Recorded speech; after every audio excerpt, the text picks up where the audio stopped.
Good afternoon, everyone. Hope you all are doing well. My name is Henrik Bick. I'm here with the communications team of the Music Business Association. Glad to welcome you all to today's webinar.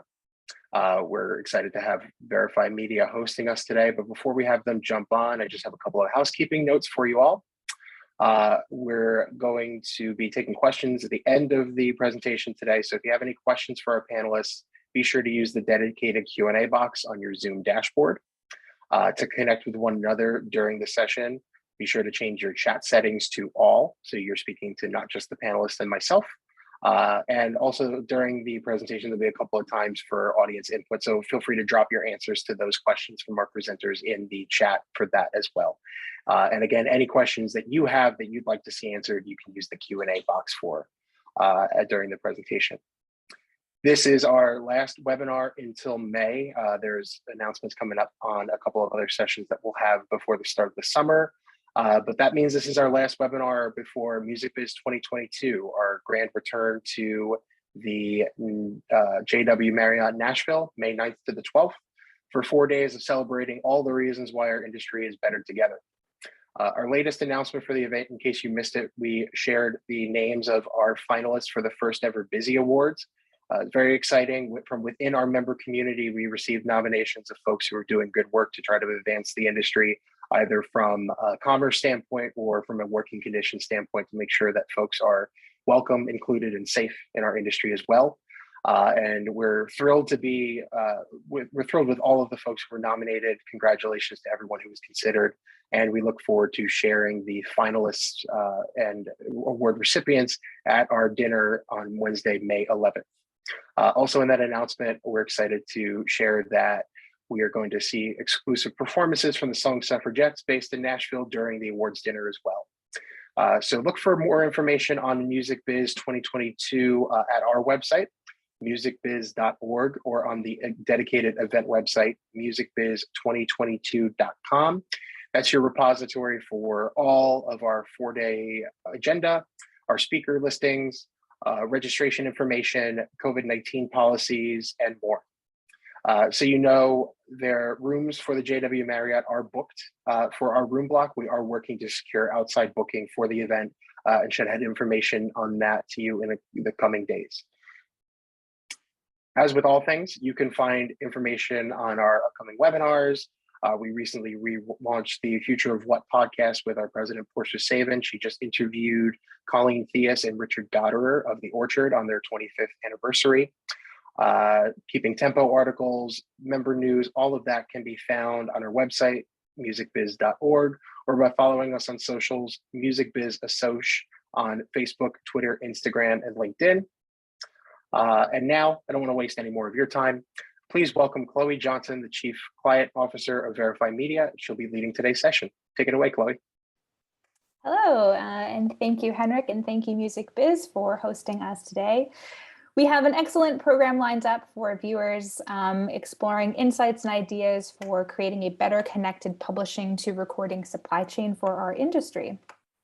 My name, as Henrik mentioned, is Chloe Johnson, and at Verifi Media, we are a rights management tool created to help every vertical in the supply chain, right from the creator to the DSP, answer this really important question of who owns the rights to this song? You may have seen our recent announcement of the Verifi Rights Data Alliance, or the VRDA, with its inaugural client membership of Warner Music Group, Deezer, Unison, and Fuga.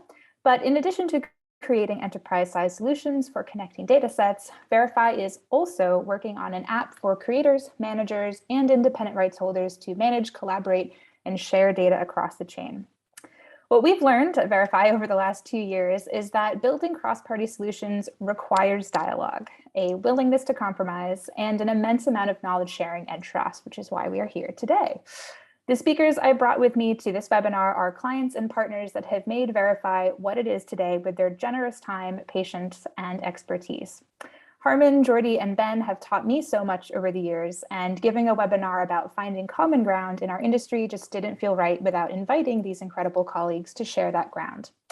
Throughout our discussion today, you'll be hearing from the perspectives of distributors, labels, publishers, and rights societies as we tackle the broad theme of why and how should publishing data be better connected to recording data? What is the impact of missing or incomplete data in new legislation, trends, and revenue opportunities? And how can the industry come together to create a fairer and more lucrative ecosystem for creators and rights holders? So without further ado, it is my pleasure to introduce Harman Hemminga, Jody Poi, and Ben Baylor to the main stage. And if each of you could please quickly introduce yourselves and maybe tell our audience a little bit more about why this topic is so important to your side of the business. So Ben, let's start with you. Are you there, Ben? I am. Hello. I am. My video. Unfortunately, I cannot start my video. Oh, there we go. Yep. Here it comes. There you go. Hi. Thank you for having me. So I'm a music publisher in origins from Germany, now based in Nashville, Tennessee. I've started my US business about 7 years ago, and have built my catalog and things like that. Apart from that, I am on the board of the German Publishing Association and also on the board of ICMP, which is the umbrella organization of all the publishing organizations. And we're talking to the collection societies around the world about improving services. I'm also a member of the IMPF, which is another organization that is more geared towards independent publishers. So we have lots to talk about, I guess. Thank you. Let's go alphabetically. So Harman, you're next. Thanks, Chloe. My name is Harman. I'm the head of partnerships and strategic projects at Fuga, looking after, among others, licensing for the master side of things. Fuga is a digital distributor and a software as a service solution for small to large labels and distributors.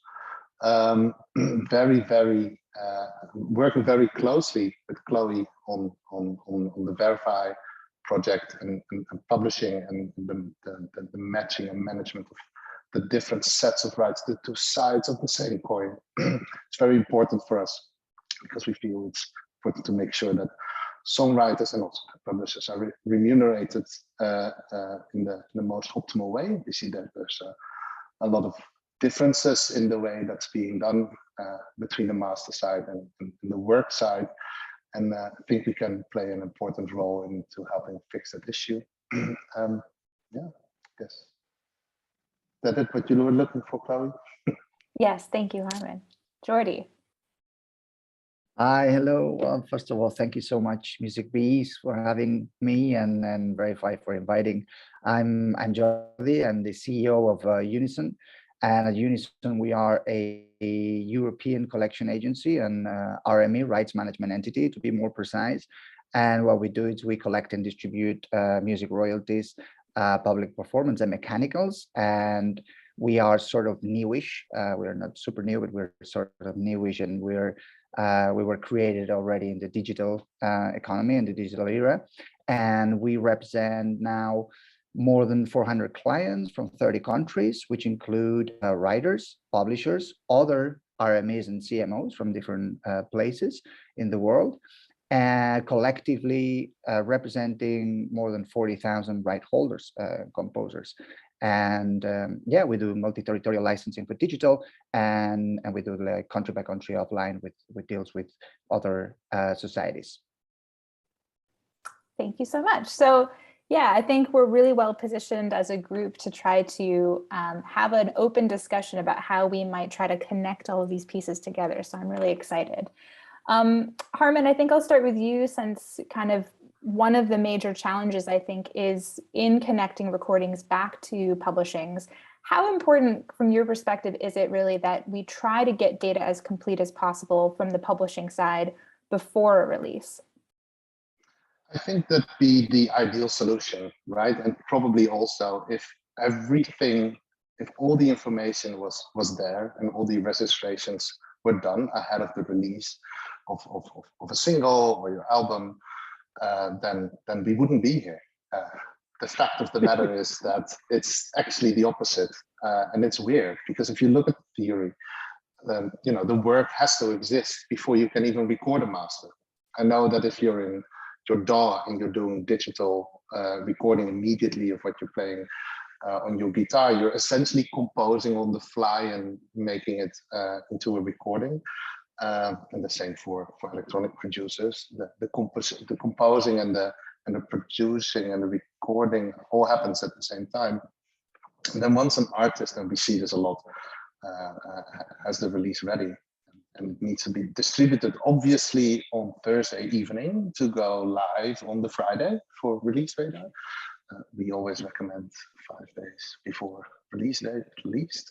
But you know, this is the reality that we live in, right? I can post an Instagram video within a second, so maybe music should be as fluent as that as well. You're not going to have your work registered with your local CMO. If I'm a Unison artist or a Unison songwriter and I want my thing out tomorrow, maybe in a couple of months I'll think about, oh, I should do my CMO registrations. Oh, I've not informed my publisher on the new stuff that I've created. Let me back manage that. But the release is already out. So yeah, that's, I guess, the reality that we as an industry will have to deal with. What we're seeing at Fuga, we do about 20,000 new track deliveries per day. Not all of them are new releases. It could be a back catalog migration, for example. We do this for about 800 B2B clients, ranging from small labels or artist-owned labels to big direct-to-artist platforms. You know, I think a good chunk of that, and it's all independent, I think 90% is, a good chunk of that will not see its registration, not have its identifiers on the work side ahead of distribution. The thing is, though, it is important, right? Because the counters, the clock starts running, the counter starts running the moment that release is out in the individual time zones, or at the same time if it's a timed release, and you know, revenues start to accrue. We're in the fortunate position on the master side that, you know, with a month or sometimes 2-month window, we'll see the financial results come in. Daily stream or download analytics, you'll see 24 hours later, sometimes even real time. Yeah, but then the work is also being used, you know, and maybe someone made a spelling mistake or they did not remember their IPI. I don't even remember my bank account number, let alone my social security number. I should probably, but I don't. Maybe you don't remember your IPI number. There's actually no way to fill in your IPI number or the ISWC that's probably not created yet of the work. So not the ISRC, but the ISWC upon distribution. So yeah, that's a big challenge, and I think we need to find ways to solve that. I definitely am sure that Jordi and Ben, you guys would both agree that you would like to know ASAP when that revenue starts coming in on your works, for sure. But I think on the sort of like why a label or even an artist who's kind of self-distributing should try to get that information, maybe not before release, to your point, because they're pushing it out. They've finished it on a Wednesday night and they're putting it out on Thursday for a Friday release. But, you know, trying to get that in order a little bit sooner. Are there revenue opportunities or like something that is, you know, more beneficial for a label as well, who's maybe not participating in that work, to have that publishing information out at a DSP? Is there like a reason to really try to get that out there? 100%. That's not, you know, Fuga is not participating in any publishing revenue, if you will, any revenue floating from works. What we see, though, in an increasing fashion, and it is mostly with the somewhat newer services, so not necessarily the streaming services as we know them, but I would call them the adjacent or the UGC platforms, or actual big revenue opportunity on short video services, where but they're not mainly focused on music, right? Music is the additive that makes the service obviously so much greater. Those services do not want to run the risk of making available to the public music that they do not have a license for.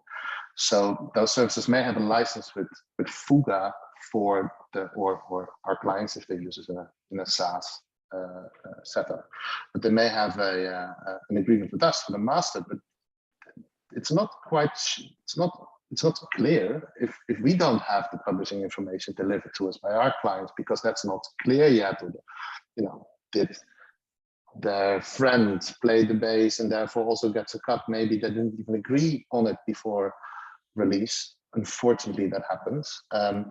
Then such services cannot determine whether the work embedded in the master falls under a pre-existing agreement.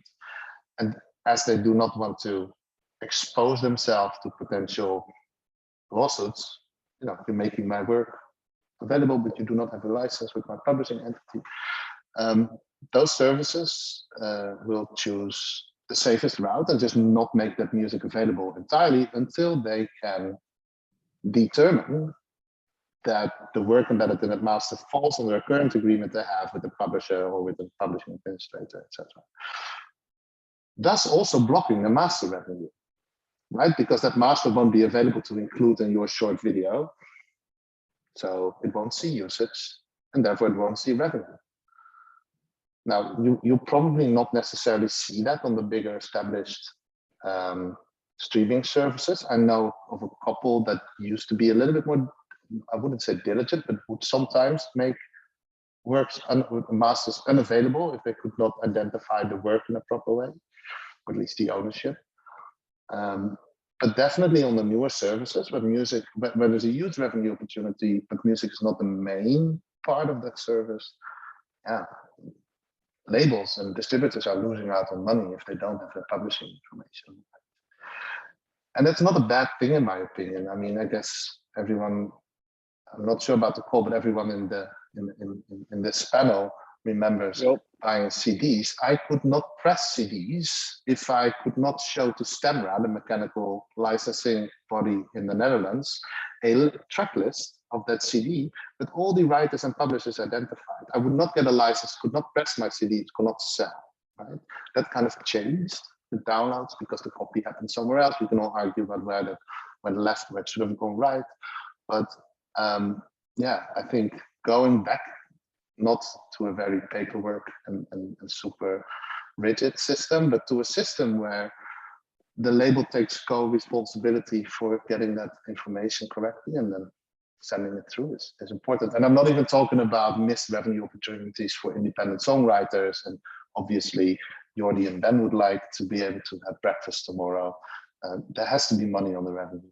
But, so there has to be revenue for songwriters and publishers as well. And we can only solve that with delivering better publishing methods. Yeah. I mean, if I may add, on the publishing side, this is Central European based know-how, and it is similar in the US. It's a little bit different, but when you don't register your song within 4 weeks after the end of a quarter, you're missing out for the mechanicals of online usage. Now this goes for any ICE territory. ICE, let me explain that real quick. ICE is a joint venture between PRS, the British Collection Society, GEMA, the German, and STIM, the Swedish. And then there are a bunch of sub-licensees, such as Coda, Boma Stemra, I think as well, in parts for the performance and mechanicals, and a bunch of others. So that all is true for them. So that means if you don't register your copyrights in time, then you won't see any money. Now, what is necessary to register these copyrights as a publisher? I need to know, first of all, the IPI numbers of all the writers involved. The IPI is like the passport for every songwriter. And a lot of songwriters like fancy pseudonyms, which doesn't make our life easier because sometimes it's not easy to find that out. In order to see like an overview of the IPIs, you can log on to your local CMO's website and then try and figure out what your own IPI is. Otherwise, usually CMOs make you pay an extra fee to look that up. And in terms of the actual registration, that can take some time, especially when you have a bunch of different songwriters claiming different shares in this or splits in the song. because that often means that there are negotiations after the fact. So when the song is already released, the songwriters did not agree 100% on the splits. So that all pauses that whole process. And as long as that process is paused, you won't get an ISWC, which is the International Standard Work Code, which is the main identifier worldwide for the works that are being used. And as we all know, when we release something these days, we're talking about a worldwide release. Local releases on regional levels happen, for sure. But usually, even when I have, let's say, a Bavarian release in a very regional local market, even in a dialect, I see some revenue coming from the US and from all different territories around the world. And when the copyrights are not registered properly with the societies, everyone's missing out. Also to your argument before. So I think it's really vital to get a proper communication happening. And yeah, I think that's, Jordi can talk a lot more about that. Yeah, absolutely. I mean, I couldn't agree more with everything that you've said, and that's our day-to-day, obviously. And we're going to get into it probably a bit later, but it is key the way that these codes are managed, and it's key that, as Herman was saying, the information is inputted as soon as possible. We work very closely with our clients to ensure that, and we have a registration system that can be up and registered in 24 hours, but we need information in order to be able to register in 24 hours. And the codes, and yeah, we can go more in depth into that later, but while ISRCs managed by IMPF, and you have like a more agile system of assigning the ISRCs that are the codes for a particular recording that every digital distributor and labels can assign their own ISRCs to the tracks immediately. The ISWC is a centralized system, the one that the code that identifies the work, not the recording. And this centralized system, what it means is that sometimes you depend on this organization to assign the code, that it could take months sometimes. So even if you get like a diligent way of operating, and we've seen organizations, and we definitely support that, and we advocate for that, but IMPF is also advocating for that. And I've heard more people saying that ISWC system should be more like the ISRC system of allocating those codes, and give a sort of flexibility under control. I understand it has to be controlled, but at the end of the day, the ISRC, it's also control. You have like a way of identifying who is assigning those codes, and therefore you can track if something went wrong. So I'm not saying that it should be, Wild West in a way of assigning ISWCs, but it definitely could help to have a more agile system that allow us to assign the ISWC codes from the beginning, because then we could imagine a situation where the information for the recording and the information for the work publishing gets inputted from the start. Because even we get the writer and the publisher registering the song even before release, and even if what Herman was saying does not happen, and we have a proactive attitude, we would still might be waiting 3 months to get the ISWC code on request. So yeah, I'm absolutely aligned with what you said, and all the synergies, positive synergies for both the masters owners, artists, and also the writers and publishers. Totally. And one of the things too that I think that we've seen, at least from Verifi's perspective, is because labels and distributors do know at least some writing information. Maybe it's not everything, it's not IPIs, it's not ISWCs, but they are putting in songwriter information, in some cases publisher information. And we know about that from the recording side way before you guys. And what we're starting to do is create these sort of like placeholders, or almost like stubs, that basically say, I'm going to wait for the authoritative information to come in, and as I get it, I'm going to fill this in and pass that back to DSPs, to distributors, to the labels, whoever wants to read from it. But kind of, creating this kind of workspace almost that's holding space for those eventual ISWCs. And I think as part of that, one of the things that we're, thinking about and talking with clients about is how could that almost translate to a beacon that lets a publisher or a CMO or a PRO know that there's actually something potentially released into the ecosystem that has one of their songwriters on it, and kind of give you that opportunity to almost do your own auditing before you're even alerted. So Ben, I'd maybe love to hear your thoughts about that as a publisher, and kind of, are there roadblocks in terms of how you're even being notified of new releases? Yeah, sure. So let's probably look at the typical relation that us publishers have with writers. So first, obviously, there's the old school way of actually talking to your writer every day, and then the writer lets you know what new songs you get, and then you make a decision what to record and what not to record. It seems a little bit old school, but at the same time, that's really what's happening if you're working actively with your writers. But then also there are administration agreements where you are probably managing a multitude of writers that are constantly writing with writers of the same entity, or they're writing with other people. So, we have a multitude of songs that are being created every day.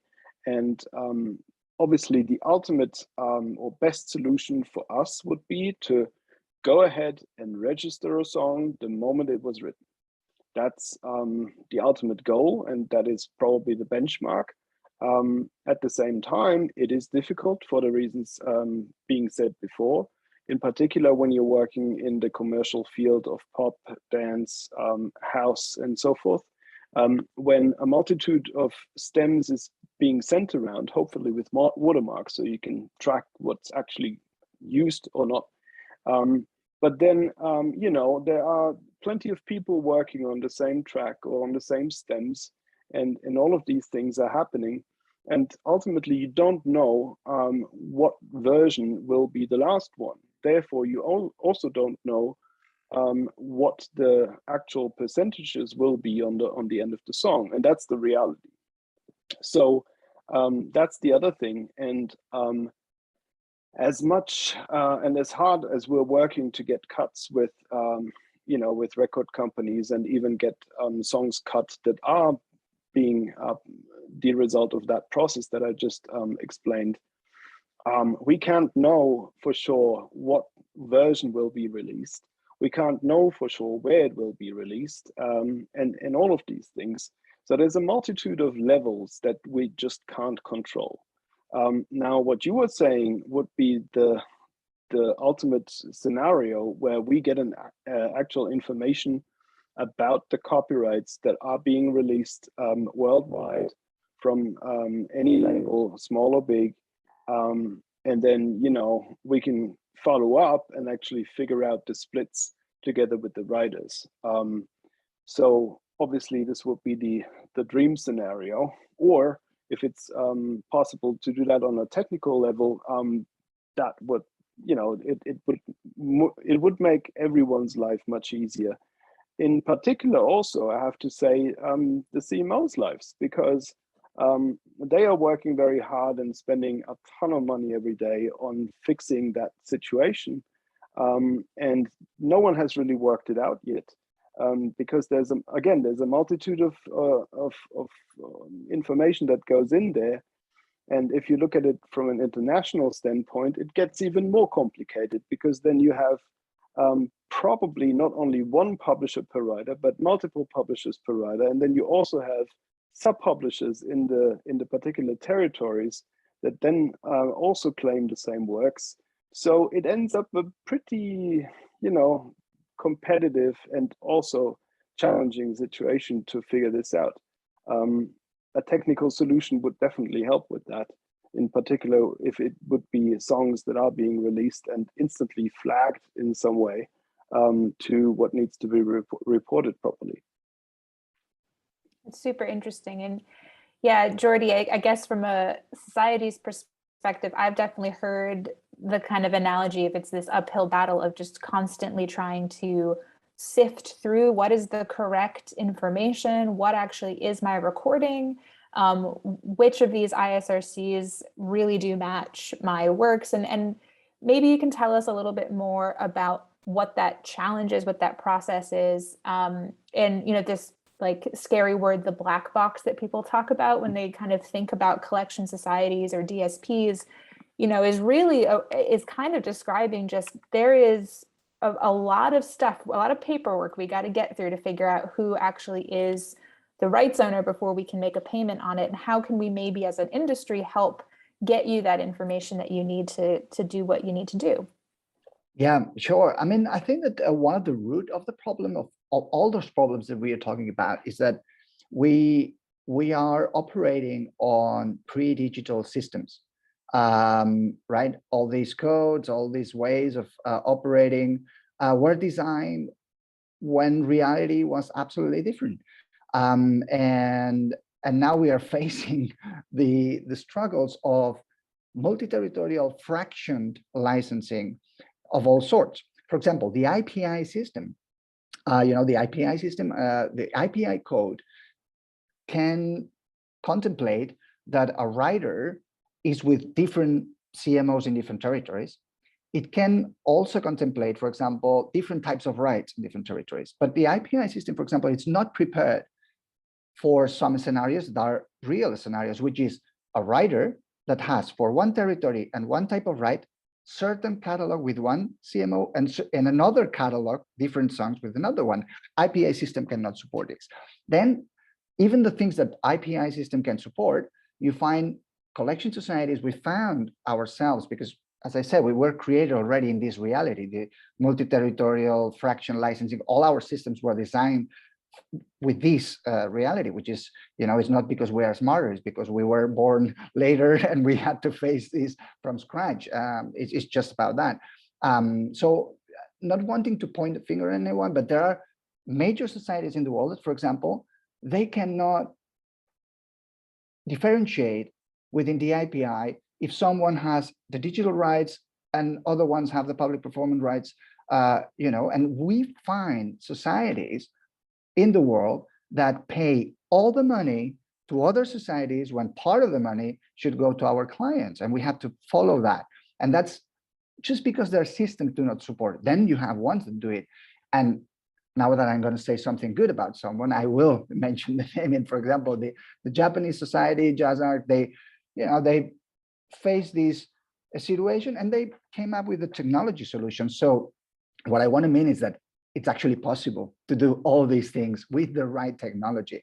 And yeah, I think that what Ben was saying about this system that help us to gather this information and have a multi-party sort of ecosystem that validates the information and allows us to share with a lot of speed all this ownership information is what we dream of, and that's why we were so keen to be part of this project, and we've been very supportive of this initiative because we see the benefits for us, for the master sites, for the distributor, for the publishers, for the writers, which is why we all work in that, for the writers, and that's going to benefit the writers as well.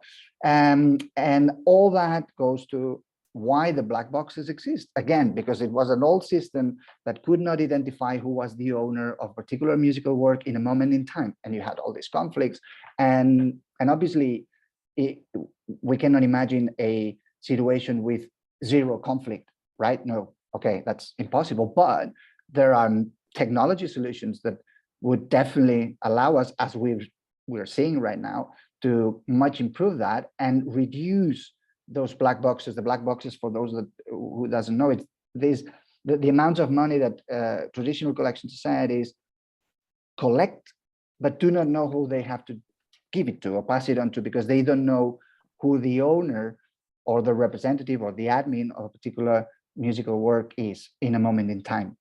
And that was actually one of our drivers when we created Unison. One of the big problems that we said, okay, let's what we would like to solve here, and the black boxes was one of the, because it's been also one of the oldest running problems within our subsector, which is the rights management sector, right? It's interesting that you mentioned Jazzrak, actually, Jordi. When we did our joint venture with Space Shower Music in Japan, we wanted to make sure that our new colleagues were able to distribute music in Japan as well, digitally. And the stuff that we had to go through in order to make it compliant with Jazzrak was nothing I had seen before.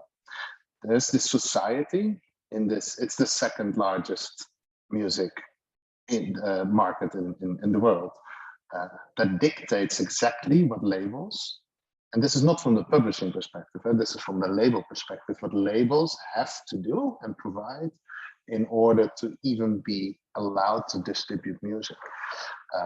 Very rigid, also very robust, and rigid not in a necessarily bad way, but then if you do not have your split letter ready, then you can't even release the music. Now, I don't think the path forward for what we on this side of the markets have gotten used to is to make it look too much like Jazzrak. And this is really why I do believe that Verifi, it's a little bit more hands-on.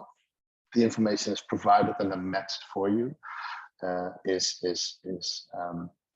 Is really the way forward. There's an interesting comment just made in the chat box where it's not about getting the information to DSP, but to have the verified information to the DSP. And that is, I think, it starts with your split letter. Huh? That's not, you're recording in an evening, you've had 3 beers, but look each other in the eyes and just make sure that you know who's written what. But it's also about the verification of that information. And this is really where I think Verifi has, at least for us, shown us amazing results, because we may think we have some publishing information. We may think we hold the truth of the ownership. And then Jordi sends us metadata and we find that we had a lot of gaps. So yeah, but who would have known? I wouldn't have known without Verifi. Yeah, sure. I mentioned Jazzrak in this particular example of this IPI, how to split. I was not like, I'm sure that we all have like goods and bads and all that, but I just used it as an example because it was something that we experienced that was good in terms of like, there's this problem, we solve it because other societies and big ones, the answer was like, yeah, we have this problem. Yeah, that's it. But I subscribe to what you're saying, because but it goes to show that in that specific market, the issue that would have arisen if they would have moved forward, like we would have maybe done here in Europe or what's happening across the pond in the US, they're not letting that problem exist because they take very rigid measures. And I love the fact that Jazzrak has the discretionary freedom to make those decisions and to make sure that that market is running. And yes, it means a little bit more rigidness sometimes. I actually applaud the way, but yeah, what can we do to take that idea of Jazzrak and then make it 2022 robust?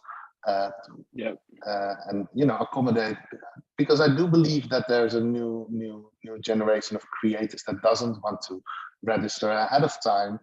Releasing music is the same as doing a post on Instagram, right? How can we service that whilst making sure that everything that is needed for us and our industry is in place? And that's arranging after the fact. Yeah. Really, digital contracts are the solution for this. Once you are an established person in a digital environment with an appropriate way of making sure that it is actually you, and you can attach that information to the recording, and then it can be traced and tracked and monitored for the future. And that's one thing that we have never talked about yet, that is the monitoring part. Since this is not only about digital, I really appreciate you for the amazing work that you're doing on the distribution side, but we also have massive gaps on the performance side in radio, in television, in live, and all of these things. They are substantial to any songwriter as well. I mean, we us publishers, we all hope that the radio will still keep up and not everything will slip into streaming. But you know, that's another situation that we have to face. Music will be used on different levels. The digital world, thankfully, is much easier to trace and track and monitor. But once we have that information, we can also attach it to the real world, and you know, that's beneficial for everybody. Yeah, absolutely. And on that respect, that's something that you know, keeps us really busy as well. And unfortunately, for the obvious reasons, live was not something that happened a lot in the last 2 years, but TV broadcasters did. And for example, in our case, what we do, and it's not just us, there's other societies doing it. We use sort of audio recognition technology provided, for example, by providers like BMAT, that have a system, and with them, they listen to the TVs and radios 24/7, and we can have access to this information that then it's matched to our repertoire, and then we can have very detailed reports of the usage of our repertoire in these broadcasters and radios. And yeah, we are seeing as well things that are happening in the live sector that, you know, unfortunately what happened, but you have like US companies like Muzuka that, you know, created imaginative solutions for live set list gatherings and all that. And you have like background music for retail, new companies like Audu from the UK that are trying to tackle as well how we, you know, what is being played in a mall, right? What is being played in a bar or something like that? Not a music club, but just a simple bar with music in it. So what's the repertoire that it's being used there? So yeah, there's the non-digital. I would not say real world, because the digital world is real on its real as well. Way, yeah, right? You're right. It's digitally real, but the offline world, as we call it, it is crucial as well, and we definitely need to continue working with all those technology partners that are popping up and designing great solutions. Some of them we already work with them, like BMAT for broadcasting and radio, as I said, and with others, hopefully in the future as well for others. But yeah, it is also very, very important. But then the real world, you have to identify the usage, but you go back to the root problem, which is who is the owner as well, right? Once you're and who you have to pay and all that. Yeah. It's interesting though, and I think this is and Ben is in the good place here because he's working with Verifi, which I do believe as a publisher in 2022 is the least you can do. But what I find interesting is you're mentioning a couple of solutions now for the offline world, or the BMAT. There's monitoring services. In the Netherlands, we have an amazing company called DJ Monitor. When I was still working in live events, every stage on our festival would have a DJ monitor to record the set, so they could adapt. It was a big Shazam box, industrial Shazam box. Wasn't as nice looking as Shazam, but acted the same. And those lists would go to the local CMOs, and then payment would be made, and it worked really well. However, and this is what I find interesting, and this is where I hope the music industry will finally learn, is it's other companies solving your problems. So the least you can do is join Verifi, but I guess as a publisher, if you can't exchange data correctly, if you don't invest in the tech, in CMOs that are not as tech savvy, there's other parties now trying to solve your problem. Those parties will want a piece of the pie. That's a very good point. Yeah, there will be a future. I know of a lyric service based in Europe that has better songwriter publishing information than the PRO in their local territory where they are based. What keeps them from becoming a new CMO, or maybe a private version of it, versus sharing that data back to the CMOs. They're going to eat your lunch. So I really hope that rather than keeping the foot at the brakes sometimes into sharing data or being part of the solution, and rather than holding your hand up, say, hey, where's the advance on this new service? The investment is made into truly allocating fair pay. Every cent needs to be allocated for, because there's going to be tech providers, tech companies eating your lunch if you're not going to invest in this now. And then you're in the back of the room and you're going to have to see how the rest of the world is solving the problem, but actually you should be. Yeah, and there are no excuses now, in the sense that one thing that before stopped some people to share information, I guess, was that who owns this information, who is the one controlling the database, the global rights database, the massive disaster after millions of euros invested, all that. But these tech companies, I don't think there are intruders, are collaborators. That's why we are in Verifi, for example. But the thing is, like, they are independent. They're, and we are creating systems to share the data between us without anyone owning the whole database. So in that respect, I agree with you, Herman. There's no more excuses. That why anyone would not want to join that? Really, who doesn't want a transparent system that records authoritative data on ownership of works? Who is interested on not joining that? I'm not going to answer the question, Well, no, but it's the same with houses. We know exactly who owns a house, right? Here in the Netherlands, you have the cadastre, and I can find out who's the owner of a certain bit of property. It's the same with the URL. I know who owns the URL. Maybe it's masked, but that information is somewhere. Why not with music, right? You have different hosting providers selling URLs, but there's a centralized system to share the ownership information and how that information should flow. And this is Web 1.0. I'm not even talking about Web 3. This is just the simplest version. We all know what a URL is, right? But there's a centralized system to share that ownership information, and each and every hosting provider can give out URLs, even in the particular country codes, the top line domain. And it's fine, and it's all shared, and it's not competitive advantage to keep that information to yourself. It's competitive advantage to make it open and transparent. And I hope that that's going to solve it. And then we also need to talk about the root. Like I said, the split letter is where it begins, huh? Because if I leave any inconsistencies or any room for reinterpretation of that 50-50 there in the song. Yeah. Well, you said it before, and that's very true. Even though I know a lot of songwriters where they don't have to drink beer necessarily at the end of the night, but the truth is, once you went through an emotional process, and writing songs is an emotional process, then you're all fired up because you feel like you wrote the next hit, and you probably did.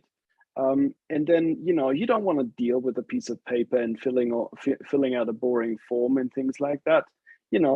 That's the origin. And then also, and I know that from myself, it is very hard to be creative when you are doing administration, and the opposite true is too.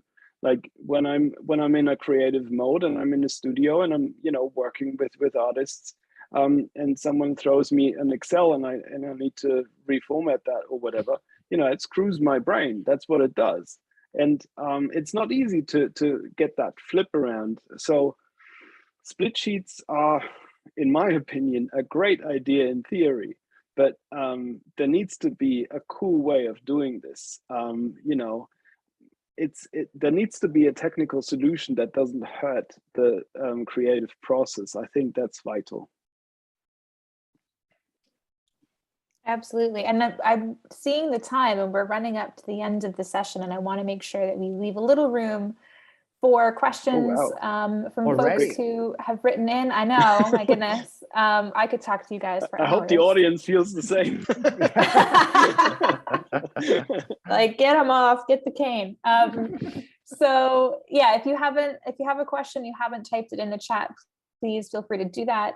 We do have a couple that have come in. One isn't related to publishing, but I think is actually interesting, which is about kind of deduplicating and finding unique artists, because there's not really wide adoption of an IPI-like system for artists. There is the ISNI, but not everyone uses or definitely doesn't know their ISNI number, and kind of how we might try to get at this process, either from that artist perspective or just kind of generally, how do you identify a unique human being that might have lots of pseudonyms and might perform under different names and that kind of thing? Is kind of an open question to anybody. Is there any kind of idea, or, you know, maybe you just want to describe the challenge a little bit more? Well, let me tell you a little insight about the German tax system. They have real issues with artists because a lot of the people who work in the tax authorities don't really understand what they are. If they are a subject that is an employed subject, and I'm using the word subject because that's how they think, but that's a different thing. Or do they actually see it as a company and you know, as a self-employed person? So there is this challenge, and I came across that now a few times, that I have decided to let people fill out forms where they have to tick boxes, where they go through. I did that together with my tax accountant to figure out what kind of tax person they are, because that's the real thing that you have to do. And then they have to provide a proper legal address and not the friend's address and nothing else. And the truth is, why not share your ID or your identification card or whatever with the person that you're working with? Because in fact, it is a true relationship, and you would have to show your ID card with a bank as well. And where's the difference? So I think that's one thing. Do we need a registry for artists in general? I don't know. Not for the master side, in my opinion. Publishing is different, I think. I think for the master side, actually, it's and again, we've let the tech company eat our lunch in finding the solution. It is very important now, especially since the democratization of music distribution, right? Everybody can sign up to whatever service. I can go to CD Baby right now and upload my release, and it's online within no time. Or, you know, use Fuga to do the same. We have, I always, in my demos to clients, used to use the artist name DJ Harmful. Sorry, it's not going to get any better from here, I know. But DJ Harmful, and as a joke, I wanted to query how many unique DJ Harmfuls are present in our system, right? Because I used it in our test account, and I was wondering, are there any real DJ Harmfuls out there? We actually have 9,000 DJ Harmfuls. You're not, and I'm not finding 9,000 different profiles on Spotify. And wow, yeah, that's interesting, right? So how do I distinct? Maybe they are the same, because it could be the same DJ Harmful in multiple client accounts, for example, but it could also be a different DJ Harmful, right? Yeah. How do I know? So what do we do to deduplicate that? Because if I'm DJ Harmful and you are too, and we do the same release but I have a different branding, you're not going to like the fact that your release is going to end up on my profile, right? Yep. DSPs have a solution for this. They have the proprietary IDs. There is the ISNI, which we should definitely talk about a little bit more. But it's a good question on the deduplication on the artist. It is currently request your ISNI, and that's the first step. And then with the DSP programs, they have their own. You know, you have the Spotify artist URI, for example. But again, it's Spotify having created this amazing solution called Spotify for Artists and started introducing URIs. Apple did it as well. They have their own IDs because we as an industry did not find and harm. Yeah, I mean, we did ISNI, but then we didn't really adopt it. And, you know, people are going to find solutions without us as well. So, yeah, good question. Maybe this is a good question to end on, which is, what is the greatest barrier to overcome with an industry-wide adoption? We kind of touched on this. Why don't people want a centralized database, the GRD that failed and is kind of a curse word now? And why don't we want this kind of central repository? But why do we want to encourage the ability to actually share your information in a secure way and kind of keep this public and private worlds, but still have this kind of shared surface to maybe work on the authoritative truth? So I don't know if, anybody, I could maybe try to take a stab at it, but I'll leave it to you guys first if you want to chime in.